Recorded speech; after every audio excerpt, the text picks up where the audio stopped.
Bismillahirrahmanirrahim. Assalamualaikum warahmatullahi wabarakatuh. Salam sejahtera untuk kita semua. Sebelumnya perkenalkan, nama saya Arvin Munajah. Saya adalah Kepala BNN Kabupaten Bantul. Dan pada kesempatan ini saya terima kasih sekali untuk bisa diberi kesempatan untuk berbicara atau bertemu dengan anak-anakku semua, seluruh siswa, siswi SMA, SMK se-Kabupaten Bantul. Meskipun hanya melalui virtual, tapi saya senang bisa bertemu dengan kalian semua. Semoga anak-anakku semua dalam kondisi sehat, meskipun saat ini pandemi COVID-19 di Kabupaten Bantul belum bisa dibilang usai, karena masih ada kasus COVID-19 yang terjadi di Kabupaten Bantul. Anak-anakku, terkait dengan kejahatan besar yang terjadi di Indonesia, ya. Saat ini yang besar itu antara lain adalah korupsi, kemudian teroris, dan yang ketiga adalah narkoba. Nah, korupsi sendiri sudah ditangani oleh KPK atau Komisi Pemberantasan Korupsi, namun ini tidak menimbulkan banyak korban jiwa ya secara langsung. Dan untuk teroris, ini juga ditangani oleh kepolisian, menimbulkan korban jiwa juga, namun biasanya hanya bersifat lokal di wilayah tertentu seperti itu atau di area tertentu. Sedangkan narkoba ini anak-anakku semua yang menjadi perhatian khusus kita. Kelihatannya tidak menimbulkan korban jiwa, tapi sebenarnya banyak sekali warga negara kita, ya, masyarakat kita yang sudah meninggal karena narkoba. Bahkan sesuai dengan data kita bisa mencapai 30-40 orang setiap harinya meninggal karena narkoba. Namun kita sering tidak melihat, tidak mendengar begitu. Tapi sebenarnya cukup banyak. Nah, narkoba ini di Indonesia sudah membentuk sebuah Badan Narkotika Nasional yang akan bekerja bersama-sama dengan Polri, dengan TNI, dengan Bea Cukai, dengan imigrasi, dengan pemerintah daerah dan juga seluruh komponen masyarakat. Karena BNN sendiri tidak akan bisa mampu menyelesaikan permasalahan narkoba ini. Bapak Presiden kita, Bapak Joko Widodo sudah menyatakan bahwa kondisi di Indonesia ini darurat narkoba. Darurat narkoba ini bisa diwujudkan atau bisa dibuktikan dengan hasil penelitian BNN bahwa di Indonesia memang angka prevalensi penyalahgunaan narkoba itu bisa mencapai 1,8%.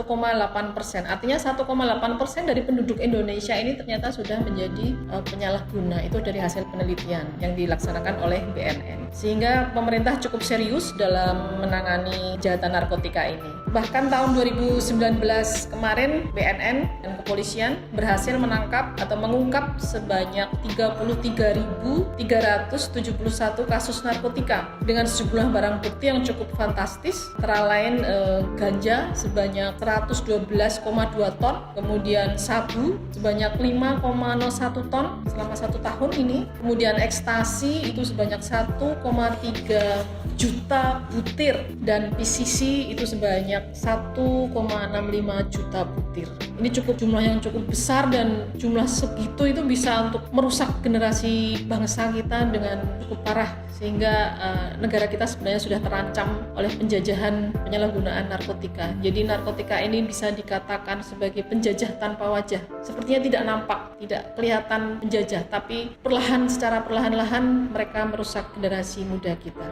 Dan selama tahun 2019 ini juga sudah diamankan ya sebanyak 42.649 orang tersangka kasus narkotika.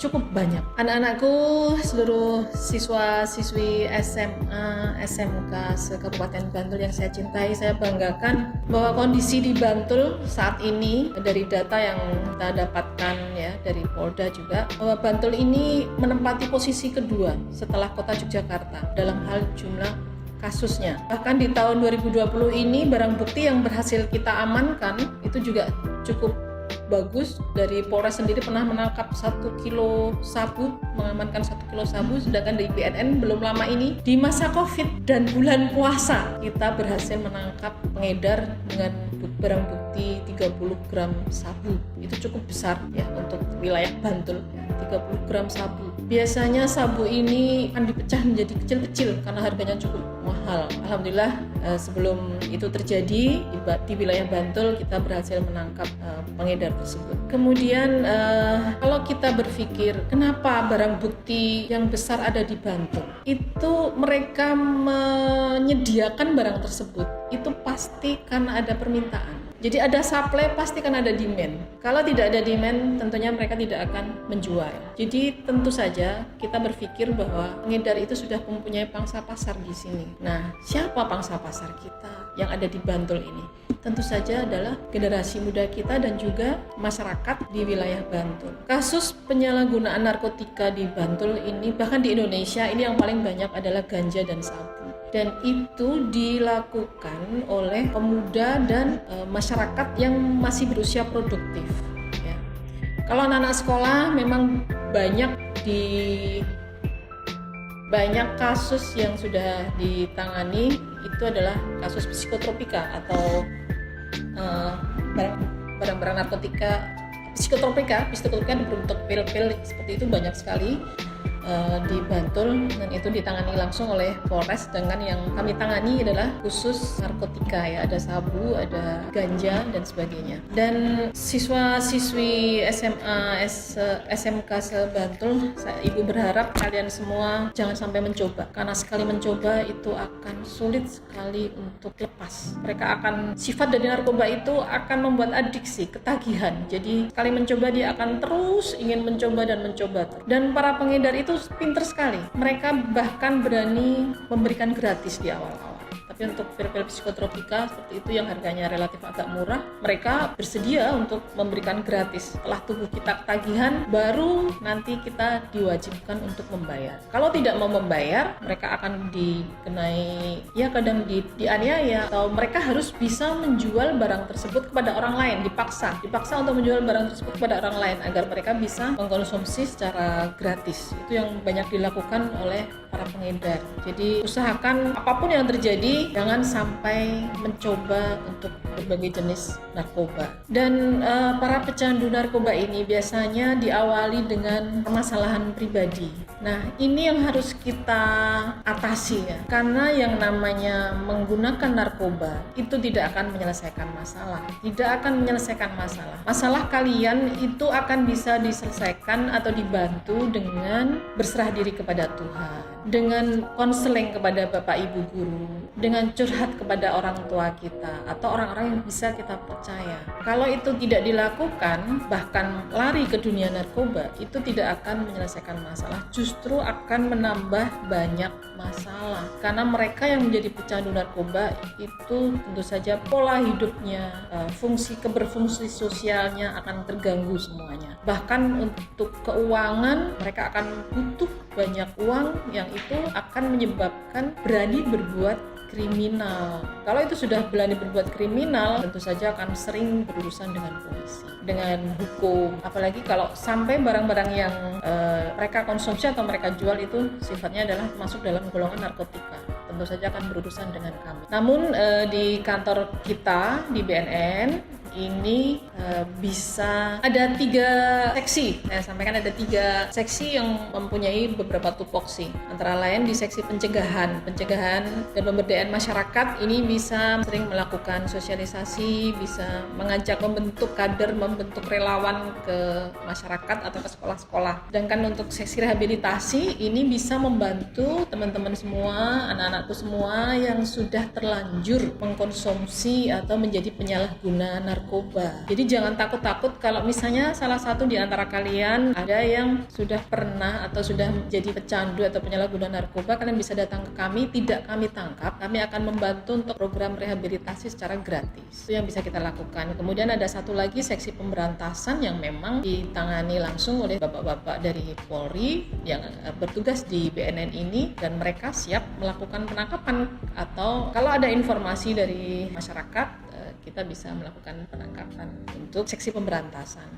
Itu yang menjadi tupoksi di BNN Kabupaten Bantul. Dan berlanjut tadi terkait dengan anak-anak yang kalian ini hidup di era milenial, ya. Berbeda sekali dengan zaman saya dulu. Era milenial ini semuanya serba instan, serba mudah. Dengan internet kita bisa melihat dunia, melihat hal-hal yang baik, bahkan melihat hal-hal yang buruk yang tidak semestinya bisa kalian lihat. Mestinya tidak tidak boleh kalian lihat. Nah, hal ini yang membuat semuanya serba mudah, itulah yang justru kadang bisa mengancam teman-teman atau anak-anakku semua. Karena ternyata peredaran narkotika pun, dan ibu berpesan, kalian kalau memilih teman ini harus benar-benar yang kalian anggap baik. Kenapa? Ketika suatu saat teman kalian memberi sesuatu barang narkotika, nah itu ketika barang itu ada di tangan kalian, itu adalah kalian yang harus mempertanggungjawabkan ketika tertangkap. Termasuk juga para driver online, ya, ketika mereka dititipin atau disuruh mengantar sesuatu yang itu ternyata masuk dalam narkotika dan tertangkap pada hari itu, pada saat itu barang itu ada dia pegang, itu adalah yang harus bertanggung jawab adalah yang memegang. Sehingga ketika kalian mempunyai teman yang jahat atau mungkin menitip sesuatu pada kalian tanpa ngomong, ya, mungkin dimasukkan ke dalam jaket, mungkin dimasukkan dalam tas atau di dalam motor, bagasi motor, ya, dan kebetulan ada operasi tertangkap begitu, nah yang tanggung jawab adalah yang memegang barang tersebut. Barang itu ada di mana, pada siapa. Sehingga kalian harus benar-benar hati-hati memilih teman, jangan sampai suatu saat mengalami hal seperti itu, ya. Ini yang ibu pesankan. Hidup ini adalah pilihan, anak-anak. Jadi ketika hari ini kalian memilih sesuatu, mungkin tidak hanya hari ini, tidak langsung hari ini kita rasakan dampaknya, tapi beberapa tahun ke depan baru akan tampak dampaknya atau hasilnya. Jadi kalau saat ini kalian memilih untuk belajar serius, fokus, meraih masa depan, apapun itu pilihan kalian, itu suatu saat nanti kalian akan merasakan hasilnya, mengunduh hasilnya. Tapi kalau saat ini kalian ada sedikit masalah saja, kalian memilih memakai narkoba, itu juga akan kalian rasakan dalam perjalanan hidup kalian. Tidak akan lancar, tidak akan sukses, tidak akan berhasil. Pasti akan terhambat. Bahkan banyak yang hancur, tidak sampai menjadi orang. Jarang ada orang yang berhasil karena mereka mengkonsumsi narkoba, itu sangat sedikit sekali. Ibu berpesan, jangan sampai ini terjadi pada kalian. Pasti perjalanan hidup kalian akan rusak ketika narkoba masuk dalam kehidupan kalian. Itu yang ibu pesankan. Dan teman-teman atau anak-anakku yang merasa tidak pintar, itu jangan berkecil hati. Karena yang namanya orang sukses, orang yang berhasil, itu tidak hanya dibutuhkan orang pintar saja. Tidak cukup dengan IQ yang tinggi atau kecerdasan intelektual yang tinggi saja, tapi dibutuhkan juga kecerdasan emosional yang lebih bisa tertata, termanage dengan baik dan terkendali. Itu justru akan mampu menyumbangkan atau mendorong kita untuk menjadi orang-orang yang sukses. Jadi jangan berkecil hati karena nilainya jelek atau tidak bisa menguasai satu ilmu pengetahuan misalnya, terus pakai narkoba, atau mungkin karena diputus pacarnya saja pakai narkoba kayak gitu. Jangan sampai itu terjadi. Karena pilihan kita hari ini dengan memakai narkoba itu akan menentukan masa depan kita. Silahkan kalian menggunakan waktu kalian ini dengan hal-hal yang bermanfaat. Yang suka olahraga terus kembangkan. Yang suka seni, musik dan sebagainya silahkan terus dikembangkan. Yang suka berorganisasi, nah orang-orang yang suka berorganisasi ini biasanya akan lebih mudah nanti ketika suatu saat harus memimpin sebuah lembaga atau dia akan bisa menjadi pemimpin di masa yang akan datang. Ya, silahkan terus dikembangkan. Apa yang kalian punya, potensi kalian yang ada, silahkan dicari, dikembangkan terus untuk bisa menghadapi persaingan yang cukup berat di era milenial seperti ini. Jangan sekali-kali pakai narkoba, karena narkoba akan membawa ke dalam kesengsaraan. Itu saja dari Ibu. Ada kekurangannya saya mohon maaf. Semoga bermanfaat. Assalamualaikum warahmatullahi wabarakatuh.